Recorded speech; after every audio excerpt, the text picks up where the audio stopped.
अदालत में 10 साल मुकम्मल 11 साल शुरू थी चुको आहे। अदालत में अॼु छा थियो, ईंदड़ ॿुधणी कहिड़ी आहे? जेको 10 सालनि में थींदो रहियो आहे उहो थियो, हाज़िरी मिली आहे ऐं अॼु पहिरियों दफ़ो तकड़ी हाज़िरी मिली आहे। सिर्फ़ु हिकिड़े ॾींहं जो वक़्फ़ो छॾियो वियो आहे। सूमर जे ॾींहुं सुबुह जो ॿीहर केस रखियो वियो आहे, छो त जवाबदार दौर जा हस्ब आदत जेको वकील अॼु पेश न आहिनि थिया।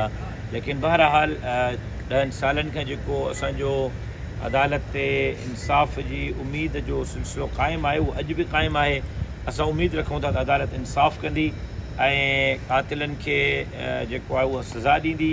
ऐं हीअ केस सिर्फ़ु डॉक्टर ख़ालिद महमूद सुमरे जो उन जे वारिसनि सां वाबस्ता केस न आहे। मां सम्झां थो त सिंध जा करोड़े माण्हू इन केस जे फ़ैसिले जा मुंतज़िर आहिनि। करोड़े सिंध जा माण्हू इन फ़ैसिले में इंसाफ़ चाहिनि था।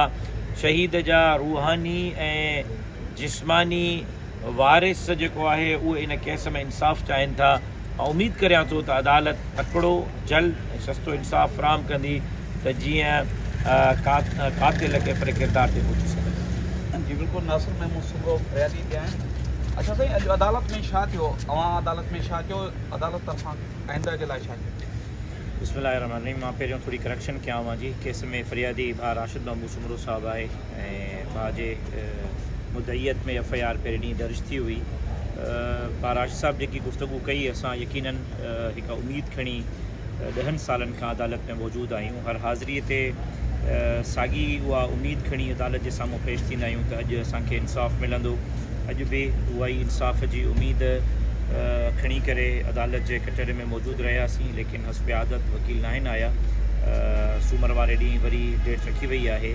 इंशाअल्लाह अल्लाह कंदो त जल्द खां जल्द केस इख़्तिताम ते पहुचंदो ऐं कातिल खे फ़िर किरदार ते पहुचंदा। असांखे अदालत मां पूरी यकीन आहे इंसाफ़ जी त इंशाअल्लाह अदालत इन केस में इंसाफ़ कंदी। अच्छा, उमेद आहे त तकिड़ो बि हिन साल में 2025 ताईं फ़ैसिलो अची वञे? बाक़ी पोइ हिते केस में शयूं बाक़ी रहियूं न आहिनि, जंहिंजे करे डिलेटेक्ट्स खे अपनायो वञे। हिन वक़्तु वकीलनि जूं तकीरूं बाक़ी आहिनि ऐं तकीरूं करणियूं आहिनि जेकियूं शायदि 2-3 हाज़िरनि में बि कंप्लीट थी सघनि थियूं। जेकॾहिं डे ब डे जे बुनियादनि ते केस हलायो वञे त मां सम्झां थो त हिकु हफ़्ते जे अंदरि बि केस कंप्लीट थी सघे थो। हाणे इहो त अदालत जे मथां मुनहसिर आहे त जज साहिबान डेट कहिड़ी रखे थो। अॼु जीअं हुनजो कातिल फ़रीक़ जो वकील नाहे आयो त जज साहिबु हफ़्ते जी डेट न ॾिनी, मज़ीद हुनखे ताख़ीर न कयो। सुभाणे छुटी वारो ॾींहुं छॾे ॿिए ॾींहुं जज साहिबु डेट रखी आहे। जेकॾहिं ईअं डे बाय डे हलायो वञे त मां सम्झां थो त 10-15 ॾींहंनि जे अंदरि केस जी जजमेंट अची वेंदी।